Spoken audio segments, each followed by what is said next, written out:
Hi வணக்கம். நான் ஈஸ்வரி. இப்போ நான் வந்து சென்னையில் இருக்கேன்.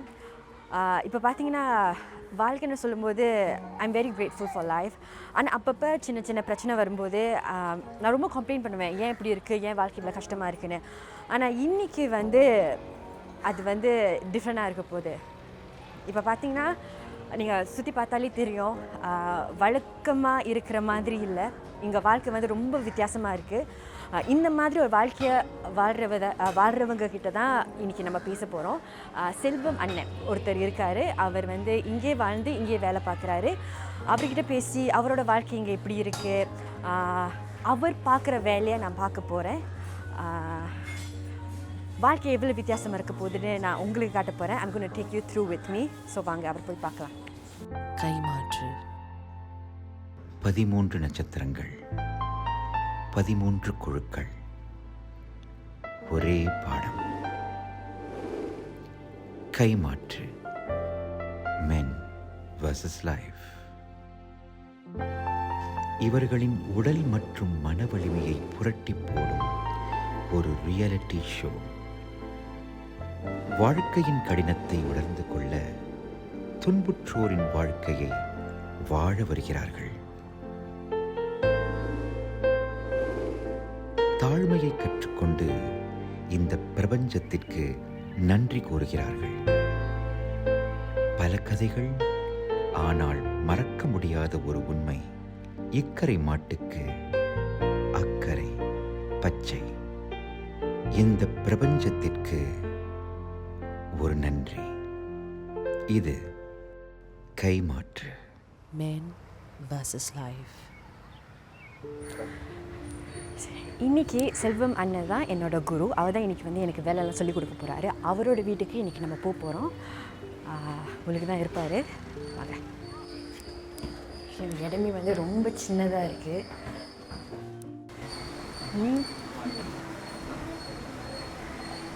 இந்த வீடுன்னு நினைக்கிறேன். வாங்க வாங்க. வணக்கம். வாங்க. வணக்கம். ஹலோ அண்ணே.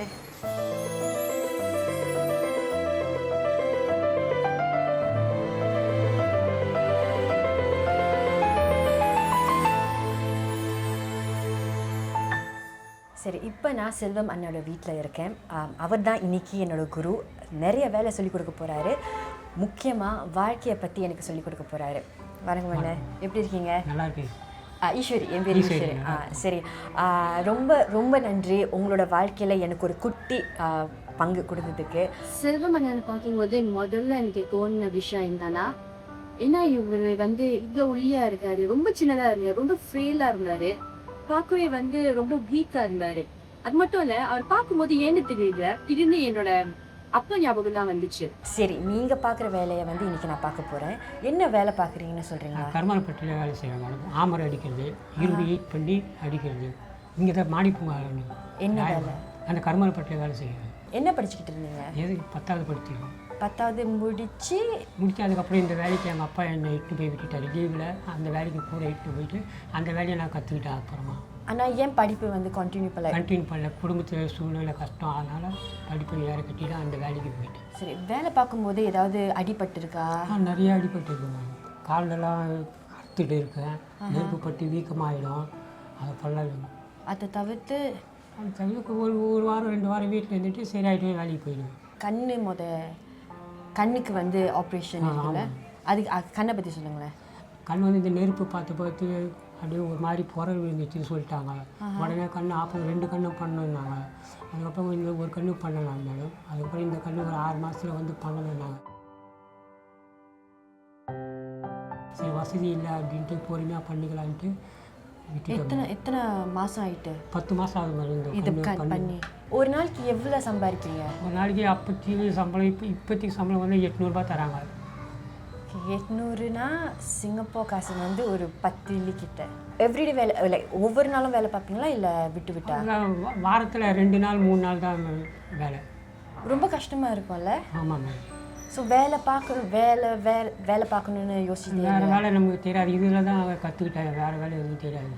சரி, நீங்கள் சொன்னீங்க இந்த வேலை பார்க்கும்போது இந்த அந்த அந்த நெருப்பு இருக்கும், ரொம்ப கையெல்லாம் கொப்பளம் வந்துடும், நெருப்பெல்லாம் மேலே போடும், காலெல்லாம் கொப்பளம் போடும். நினச்சி பார்க்கலையா லைக் இந்த வேலையை விட்டுட்டு வேறு ஏதாச்சும் பண்ணலான்னு? ஏஜ் வயசாகிடுச்சு, வேறு வேலை பண்ண முடியாது அப்படின்ட்டு இந்த வேலையை செய்யணும். ஸோ உங்களுக்கு உங்களோட குடும்பத்தை பற்றி சொல்லுங்களேன். என் குடும்பம் எனக்கு 2 பசங்க இருக்காங்க, என் மனைவி, எங்கள் அம்மா இருக்காங்க. எல்லாரும் இங்கே தான் இருக்காங்க? எல்லாமே இங்கே தான் இருக்காங்க. இந்த வீட்டில் இருக்காங்க? இந்த வீட்டில் தான் இருக்காங்க. சரி. பெரிய பையன் மேரேஜ் ஆகிட்டு அவன் தனியாக இருக்கான். என் சின்ன பையன், என் ஒய்ஃபு, எங்கள் அம்மா இருக்காங்க. அவ்வளோ பண்டிங் இருந்துச்சு அவரோட மனசில். அவரோட கண்ணை பற்றி பேசும்போது, அவரோட வேலையை பற்றி பேசும்போது, முக்கியமாக அவரோட குடும்பத்தை பற்றி பேசும்போது அவரோட கண்ணு கலங்கிடுச்சு. அதை பார்க்கும்போது எனக்கே வந்து ஐயோ எவ்வளோ கஷ்டத்தில் இருப்பாரா, இதில் கஷ்டத்தில் இருந்தோம் என்கிட்ட பேசும்போது அப்போ சிரிச்சுட்டு சொன்னார். ஸோ அது வந்து எனக்கு ரொம்ப கஷ்டமாக இருந்துச்சு.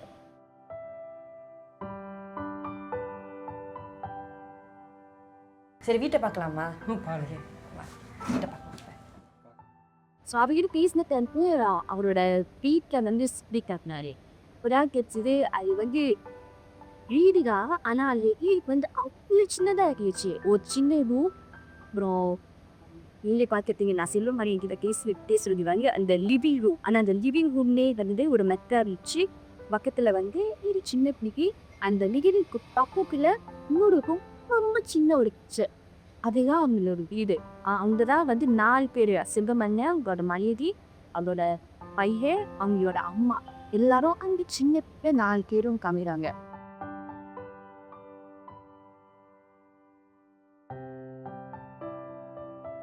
சரி, செல்வம் அண்ணி பார்க்குற வேலையை பார்க்குற நேரம் வந்தாச்சு. வேலை ஒன்.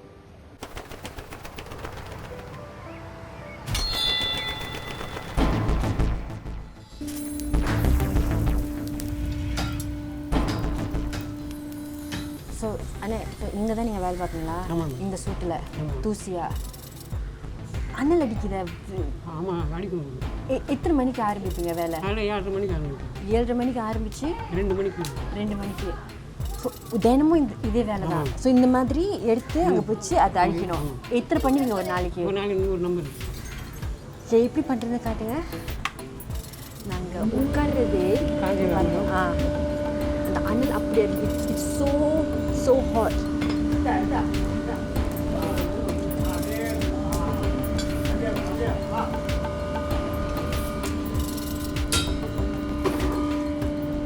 ஸோ செல்வமண்ணை பார்க்க வேலை எடுத்துட்டு நான் போனேன். உள்ளுக்கு போனதும் ரொம்ப சின்ன இடம் தான், ரொம்ப சின்ன இடம். உள்ளுக்கு வந்து வென்டிலேஷன் இல்லை, காற்று வெளியே போகிறதுக்கும் வெளியே வரதுக்கும் அவ்வளோதான் வென்டிலேஷன். ஒரே ஒரு என்ட்ரன்ஸ் தான் இருந்துச்சு.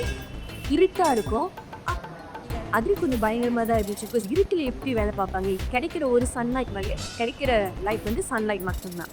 ஸோ இருட்டாக இருந்துச்சுன்னா அதுவும் கிளியராக தெரியாது. ஸோ நான் ட்ரை பண்ணி பார்த்தேன். செல்வமண்ணன் பக்கத்தில் உட்காந்து அவர் பண்ணுற வேலையை பார்த்தேன். அங்கே வந்து ஒரு சார்கோல் ஸ்டோவ் மாதிரி இருந்தான். அங்கே வந்து சார்கோல் அள்ளி கொதிக்கவே இருப்பாங்க. அந்த மெட்டல் ராடை வந்து அவங்க ஹீட் அப் பண்ணோம். 1280 degreesல இருக்கும். அதை கொஞ்சம் நீங்கள் நினச்சி பாருங்கள். சிங்கப்பூரில் வந்து கொஞ்சம் வெயில் பட்டாலே வந்து நம்ம வந்து ஐயோ ரொம்ப சூடாக இருக்குது, ரொம்ப சூடாக இருக்கும் கம்ப்ளீட் பண்ணுவோம். ஆனால் அவங்க வந்து அந்த சூட்டில் உட்காந்து அதை பண்ணிகிட்டே இருப்பாங்க. என் காலையில் 7 மணிக்கு ஆரம்பிச்சு 2:30 PM தான் அங்கே இருக்காங்க. அப்பப்போ சின்ன வாட்டத்தை இருப்பாங்க.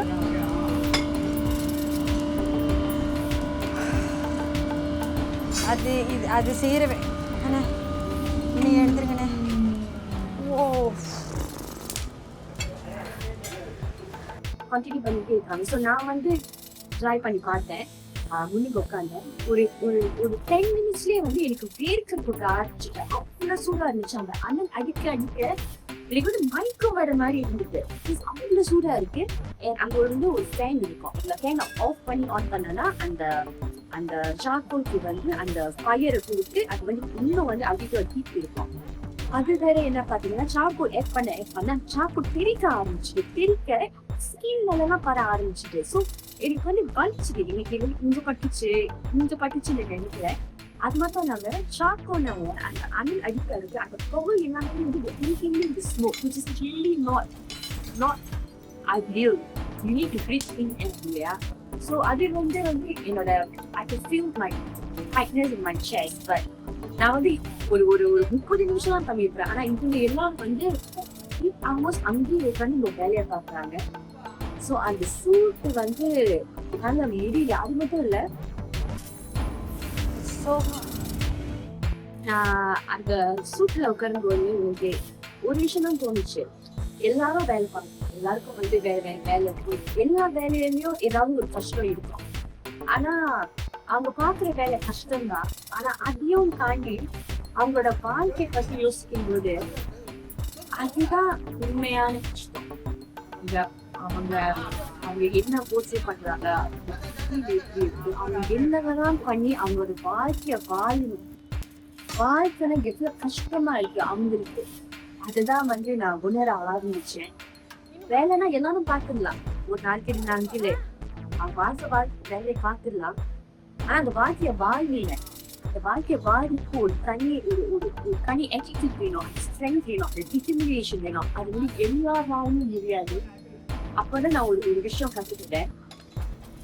நம்மளோட வாழ்க்கையை எல்லாரும் வாழ்ந்துடலாம், ஆனா அவங்களோட வாழ்க்கைய வாழ்வது ரொம்ப கஷ்டம்.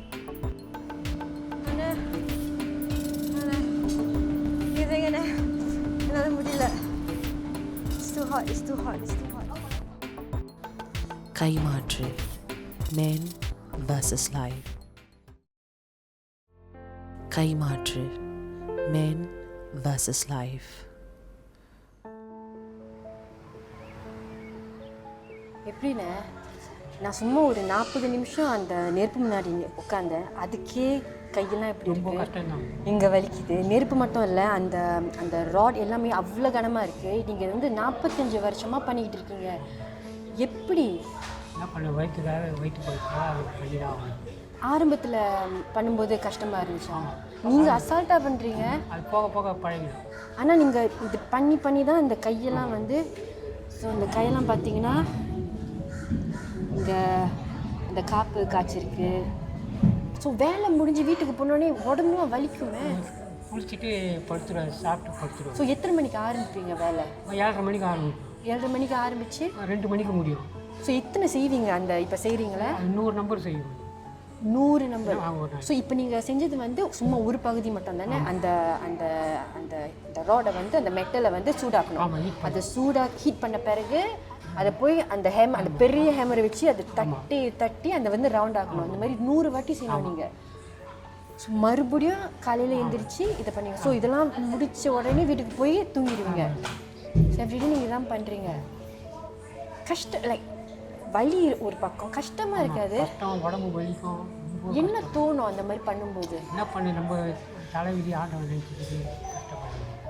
எப்பயாவது சூடுலாம் பட்டல? பெருசாக நிறைய கொப்பளம்லாம் பட்டு, காலில் கண்ணெல்லாம் பண்ண, முடிவெல்லாம் பண்ணோம்.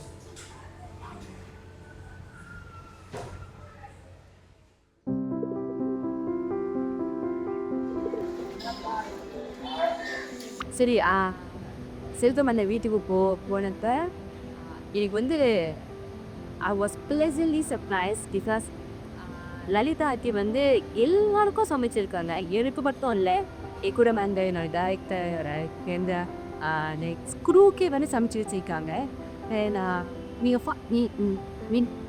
எனக்கு வந்து மஹாட் வாஸ் ஸோ ஹாப்பி. நான் சொன்னேன், அவங்களோட வீடு வந்து ரொம்ப சின்னது, ஆனால் அவங்களோட ஹேட் டிக்கு ஸோ பிகாஸ் அவங்க பரிமாறும் போது, அவங்க சர்வ் பண்ணும்போது அந்த அந்த எக்ஸைட்மெண்ட் அவங்க சொல்லிக்கிட்டே இருந்தாங்க, சாப்பிடுமா நல்லா சாப்பிடுமா. And that care and affection was so beautiful. And அப்போ தான் நான் பார்த்தேன், காசு இருக்கோ இல்லையோ அது வந்து you can't do anything about it, but attitude, like மற்றவங்களுக்கு வந்து கொடுக்கிறோம், மற்றவங்களுக்கு வந்து சந்தோஷப்படுத்தணும், மற்றவங்களுக்கு கொடுத்து சந்தோஷம். அவங்களுக்கு வந்து காசு இல்லை கொடுக்கறதுக்கு, பட் அவங்களுக்கு சாப்பாடு சமைச்சு நமக்கு கொடுக்குறாங்க. So that was really very big.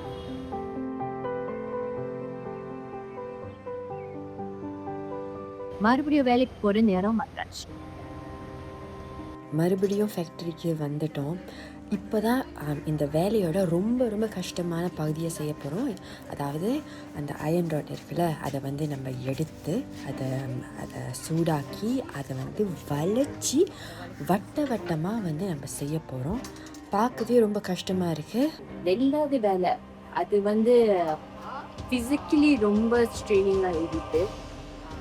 So என்ன பண்ணணும்னா அவங்க ஹீட் பண்ணிட்டாங்க அந்த மெட்டோரோட. அந்த மெட்டோரோட உடனே டிலே எடுத்து அந்த அந்த அந்த பிளாட்ஃபார்மில் வச்சு ஹேமர் பண்ணு. ஸோ அவங்க ஒரு 3-4 பேர் இருந்தாங்க அந்த ஹேமர் பண்ணுற வேலையை பார்க்குறது.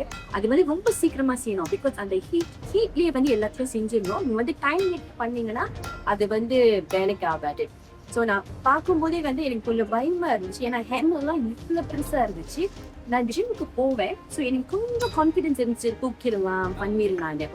ஆனால் பண்ண ஆரம்பிக்கும் போது தான் தெரிஞ்சுது நினைக்கிற மாதிரி அவ்வளோ சுலபம் இல்லை அந்த வேலை. ஸோ நான் சொன்ன மாதிரி அந்த மெட்டலோட வச்சு 2 பேர் இருப்பாங்க. ஒரு ஆள் இந்த சைட், இன்னொரு ஆள் இந்த சைட். அது வந்து சிமால்டேனியஸாக அது வந்து ஹேமர் பண்ணோம். ஹேமர் பண்ணி அந்த மெட்டலோட வந்து பேன் பண்ணோம். பேன் பண்ண உடனே அதை எடுத்து இன்னொரு மெஷின், அங்கே இன்னொரு மிஷின் மாதிரி இருக்கும், அதில் வச்சு லாக் பண்ணிட்டு ஒரு லாங் பைப் எடுக்கும். இந்த லாங் பைப்பை வந்து தள்ளுவா. 4 பேர் தள்ளணும்ல. 2 ஆள் இங்கே இருப்பாங்க, இன்னொரு 2 ஆள் இங்கே இருப்பாங்க. அவங்க தள்ளுவாங்க, இந்த பூக்கம். ஸோ 4 பேர் இருக்காங்க. அவ்வளோ ஸ்ட்ரென்த் இருக்க தேவையில்லைன்னு நீங்கள் வந்து நான் வந்து அது ஆக்சுவலி தப்பா இறக்குட்டேன். ஆனால் அது இழுக்கும் போது தான் தெரிஞ்சுது எவ்வளோ ஸ்ட்ரென்த் யூஸ் பண்ணி அதை இழுக்கணும், அதை புஷ் பண்ணணும். இது எல்லாமே வந்து ரொம்ப சீக்கிரமா செஞ்சுட்டாரு. ஒரு வாட்டி செய்யலாம், ஒரு 10 வாட்டி செய்யலாம். ஆனா ஒரு நாளைக்கு ஒரு 100 வாட்டி செஞ்சா உடனே வந்து எனக்கு எல்லாரும் அழிந்த அதுதான் பாக்குறாங்க. சுடுது. அவர் சும்மா அசால்ட்டா சும்மா இதுல இது அப்படி சுடுது. அவர் சும்மா பிடிக்கிறாரு. நான் செய்ய ஆரம்பிச்சேன். ஸோ சொந்த ஈர்ப்பு செய்யறது வந்து ஒரு அவங்க அடிக்க நீங்க அடிக்கலாம். சொன்ன மாதிரி எல்லாமே ரொம்ப சீக்கிரமா செய்யணும். ஸோ ஒரு வாட்டி செஞ்சேன், 2 வாட்டி செஞ்சேன். செய்ய வந்து இங்க வந்து எனக்கு வலி வந்துட்டு எனக்கு வந்து I started feeling pain in my hands. And அது உடனே அந்த ஹேமரை கீழே வச்சுட்டு அங்க போய் அந்த போல வந்து நீங்க தள்ளணும், இடிக்கணும். ஸோ நான் வந்து என்னோட டைரக்டர் கிட்ட சொல்லிட்டேன், என்னால முடியாதுன்னு, எனக்கு ரொம்ப வலிக்குது. வேணும்னா நான் இன்னும் 2 வாட்டி செய்ய முடியும். அவ்வளோதான். ஏன்னா and they were very nice because நான் குடினால எனக்கு ரொம்ப கஷ்டமா இருக்கிறதுனால அவங்க சின்ன ஒரு ஹேமர் கொடுத்தாங்க. அந்த சின்ன ஹேமரே வந்து ரொம்ப ரொம்ப கஷ்டமா இருந்துச்சு. செல்வ மன்னன் நீங்களே பார்த்துருப்பீங்க, ரொம்ப ஒல்லியா இருப்பாரு. அவர் வந்து அந்த ஹேமரை எடுத்து ஒரு 100 வாட்டி செய்வாரு ஒரு நாளைக்கு. நான் ஒரு 5 வாட்டி தான் பண்ணிருப்பேன். And I was done. I was like, you know what, I cannot do this anymore. It's really too much. I had to be very very careful because எனக்கு வந்து இதுல செய்யறதுல கம்ப்ளீட்டா எக்ஸ்பீரியன்ஸ் இல்லை. அடிங்க. ஸோ அங்கே வந்து ஒரு மெட்டல் ராட் இருக்கு. அந்த மெட்டல் ராட் மேலே வந்து ஒரு சின்ன சர்க்குலர் ராட் மாதிரி வச்சிருப்பாங்க. அந்த சர்க்குலர் ராட் மேலே தான் நீங்கள் அந்த ஹேமரை வந்து அடிக்கணும். நீங்கள் அது மேலே அடிக்கலைன்னா ஒன்று அந்த ஹீட்டர் ஆன அந்த மெட்டல் ராட் அடிச்சிடும். அந்த மாதிரி அடிச்சா அது வந்து ஃபிளிப் பண்ணிடும்.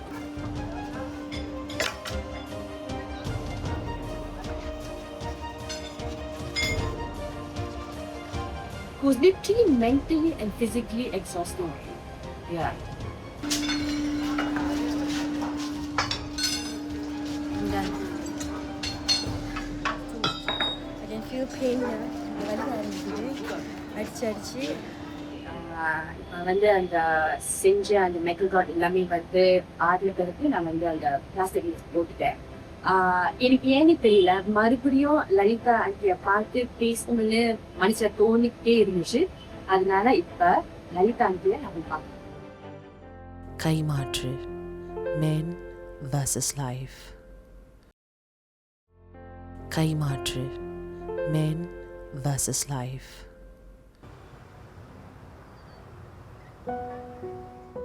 என்னால புரிஞ்சது இவதான் கிடைச்சது. இது வந்து உங்களுக்கு எடுத்துக்கோங்க ப்ளீஸ். எடுத்துக்கோங்க. உங்களுக்கு ஏதாவது ஆசை இருக்கும்ல? இருக்கு. சொல்லுங்க. ஏதாவது இருக்கு. எங்கன்னா இப்போ வெளியெல்லாம் ரொம்ப தூரம் எங்கன்னா டிராவல் பண்ணணும், கோயிலுக்குலாம் போகணும், எதனா பார்க்கணும், சுற்றி பார்க்கணும். பசங்க கொடைக்கானல் இதெல்லாம் ஊட்டிலாம் போகணும் நினைக்கிறேன். முடியாது. எல்லாம் நின்றுட்டேன். வெளியே போகிறதுக்கெல்லாம் முடியல. சரி, அதுக்கப்புறம் நம்மளுக்கு குடும்பமாக ஆயிடுச்சு.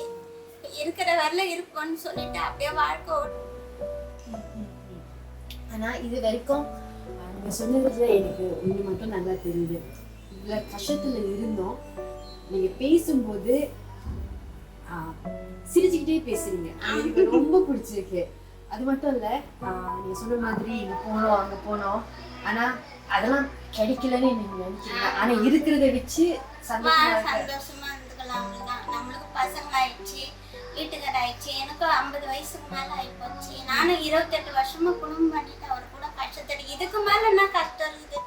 பசங்க வந்துட்டாங்க, அவங்க வாழ்க்கை அவங்க பார்த்துக்கும்போது நம்ம வாழ்க்கை நம்ம பார்த்துக்க வேண்டியது. இதுக்கு மேல நம்ம என்ன அது ஆசை பண்ணோம்? இருக்கிற வரைக்கும் நம்மளுக்கு பசங்க இருக்காங்க, அவ்வளவுதான் நினைச்சுன்னு ஓட்ட வேண்டியதான் குடும்பத்தைன்னு. அவ்வளவுதான் போயிடுச்சு. 54 வயசு ஆகுது எனக்கு. எங்க வீட்டுக்காருக்கு 58 வயசு ஆகுது. வாழ்க்கை இது ஓடிச்சு. 28 வருஷமா பண்ணிட்டோம். அப்போ பார்க்காத கஷ்டமா இப்ப இனிமேட்டு வரப்போகுது. பசங்க நல்லா இருந்தா சரி, பசங்க நல்லா இருக்கட்டும் அப்படின்னு தான் நான் நினைப்பேன்.